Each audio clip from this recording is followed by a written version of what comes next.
सुना करती थी लोगों से कि सच कहने वालों की ज़ुबान कड़वी होती है, उन्हें मीठी बातों की आदत ही नहीं होती।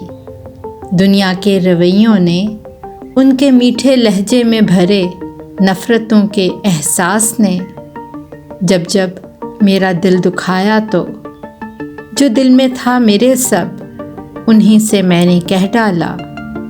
बहुत हैरान लहजे में ये कहना उनका मुझसे, बड़ी कड़वी हो लहजे की, कभी मीठी ज़ुबान भी बोलो। मैं चुप की चुप रह जाती हूँ, ये ना उनसे कह पाती हूँ।